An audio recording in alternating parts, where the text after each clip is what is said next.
Povo de Deus, família cristã, meus amados irmãos, minhas amadas irmãs. O Senhor não quer, meus irmãos, que nós andemos em treva. Ele quer, meus irmãos, que nós andemos na luz, na sua luz, no seu amor, na sua paz, na sua misericórdia. Meus irmãos, nós temos uma mensagem que foi escrita por Esdras, capítulo 6, versículo 19 ao 22, o qual ele fala sobre a celebração da Páscoa. Ele fala como é que a Páscoa deve ser celebrada. Então nós vamos ler os versículos 19 a 22 e depois vamos fazer uma conjectura do que esta palavra tão especial quer nos dizer. E os que vieram do cativeiro celebraram a Páscoa no dia 14 do primeiro mês, porque os sacerdotes e levitas se tinham purificado como se fosse um só homem, e todos estavam limpos, e mataram a Páscoa para todos os filhos de cativeiro, e para seus irmãos, os sacerdotes, e para si mesmo. E comeram os filhos de Israel, que tinham voltado do cativeiro, e todos os que tinham separado da imundícia, das nações da terra para buscar o Senhor, Deus de Israel, e celebrar a festa dos pães sem fermento, 7 dias, com alegria, porque o Senhor os tinha alegrado, e mudaram o coração do rei da Síria para com eles, para os fortalecer na obra da casa de Deus, o Deus de Israel. Meus irmãos, isso aí é nada mais, nada menos do que um novo começo na graça de Deus. Hoje refletimos sobre um momento muito especial na história do povo de Deus. Depois de anos de cativeiro na Babilônia, depois de lutas, dificuldades e até oposição, o templo do Senhor em Jerusalém foi finalmente reconstruído e dedicado com muita alegria.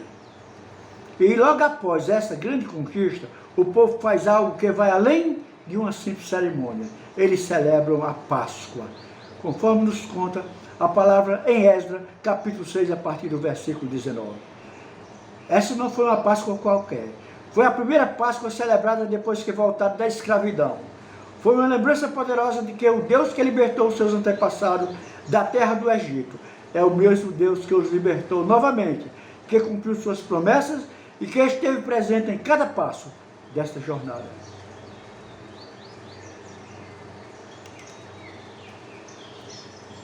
Desde a época de Moisés, a Páscoa era o grande memorial da salvação de Deus.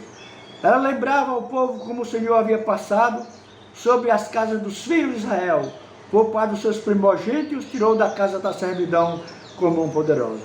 Agora, muitos anos depois, ao retornar do exílio, eles voltaram a cumprir esse mandamento exatamente no dia determinado, no 14º dia do primeiro mês, mostrando que a palavra de Deus não caduca e que seus feitos são sempre lembrados e vividos por aqueles que o buscam.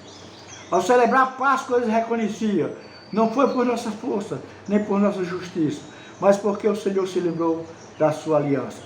E assim também nós, quando nos reunimos, lembramos que fomos resgatados, não por méritos nossos, mas pelo amor fiel de Deus.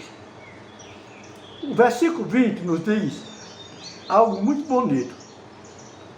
Os sacerdotes e levitas se tinham purificado como se fosse um só homem, e todos estavam limpos. Veja que não havia divisão nem que estivesse despreparado. Todos se uniram em obediência, se prepararam com corações dispostos a se purificarem, conforme a ordem do Senhor, para poderem realizar o serviço sagrado e participar da festa. Isto nos ensina que para celebrar com Deus, precisamos preparar o coração. A verdadeira adoração diz que nos afastemos do que nos afasta do Senhor, que busquemos a santidade, que vivamos em união uns com os outros, porque a união começa quando cada um se dispõe a se render ao Senhor. No versículo 21, vemos algo que nos toca. Comeram os filhos de Israel que tinham voltado do cativeiro, e todos os que se tinham separado da imundícia das nações da terra para buscar o Senhor Deus de Israel. Todo esse pessoal, todos viram o que nos toca profundamente. A celebração não ficou restrita apenas aos que nasceram entre o povo de Israel. Aqueles que, mesmo vindo de outros povos, decidiram abandonar os caminhos errados e se voltar para o Deus verdadeiro, também foram acolhidos e participaram da mesa santa. Isto nos mostra que a salvação e a alegria do Senhor são para todos, quantos os buscam de coração sincero. Ninguém é excluído da graça de Deus, basta que cada um se disponha a deixar o pecado e seguir ao Senhor. O versículo 22 conclui dizendo: celebraram a festa dos pães sem fermento, 7 dias, com alegria, porque o Senhor os tinha alegrado, e mudaram o coração do rei da Síria para com eles, para os fortalecer na obra da casa de Deus. Meus irmãos, essa alegria não era passageira, nem vinha de circunstâncias externas. Ela vinha de saber que Deus estava agindo em favor deles. Ele não apenas permitiu que voltasse, não apenas deu condição de reconstruir o templo, mas também tocou o coração das autoridades para ajudá-los, mostrando que o Senhor domina sobre tudo e sobre todos, e que podemos mudar situações impossíveis quando nos convém ao seu propósito. E a alegria do povo nasceu da certeza: Deus está conosco, Ele não esqueceu de nós, Ele cumpre a sua palavra. Essa passagem nos traz lições preciosas, meus irmãos. Vamos ver algumas delas. Lembre-se da sua redenção. Assim como eles lembraram da Páscoa, nós lembramos de Jesus Cristo, nossa Páscoa, que foi imolado por nós na cruz, para nos libertar do poder do pecado e da morte. Prepare o seu coração. Não venha ao Senhor com a alma desleixada, mas busque se purificar, se arrepender e viver conforme a sua vontade, em união com os irmãos. Seja acolhedor. A graça de Deus é para todos. Todos nós devemos viver de modo a conduzir pessoas ao conhecimento do Senhor e acolhendo quem quer se voltar para Ele. E confie na sua providência. Se Ele cuidou do seu povo naquela época, Ele cuida de nós hoje. Ele pode mudar corações, abrir portas e nos fortalecer em toda boa obra. Meus irmãos, que essa celebração da Páscoa registrada em Esdras nos ajude a renovar nossa fé. Que possamos, como aquele povo, viver com corações agradecidos, preparados e unidos, reconhecendo em cada vitória, em cada bênção e em cada livramento a mão poderosa e amorosa de nosso Deus.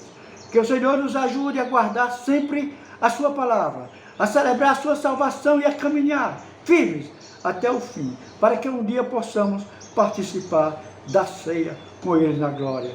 Em nome de Jesus, meus irmãos. Amém. Meus irmãos, quero te fazer um convite. Como eu sempre digo aqui, eu sou obreiro na Assembleia de Deus Canaã aqui no Iguatu. Ela está localizada na Avenida Dário Rabelo, 626. Nós temos culto quase todos os dias da semana, meu irmão. Quando o culto é à noite, é às 19 horas. Mas no domingo, nós começamos às 7 da manhã com café. Aquele café da manhã, aquele café matinal. Depois tem a escolinha dominical, às 9 horas aproximadamente. Vai até às 10, 10 e até perto de 11 horas. Aí vamos para casa, vamos almoçar, dormir. Quando for às 17h45, vamos voltar para o culto de adoração ao Senhor, o culto da família. Então, se você está como ovelha fora do aprisco, está como uma ovelha desgarrada, né, meu irmão? Peixe fora d'água, né, meu irmão? Se você está desesperado, está ouvindo vozes do além, vozes que para você ser dirigido para o mal. Se você está desesperado, se você está longe dos caminhos do Senhor, faça-nos uma visita, meu irmão. Você será bem acolhido, você será bem recebido. Nós vamos orar junto, nós vamos louvar junto, nós vamos prestar culto junto.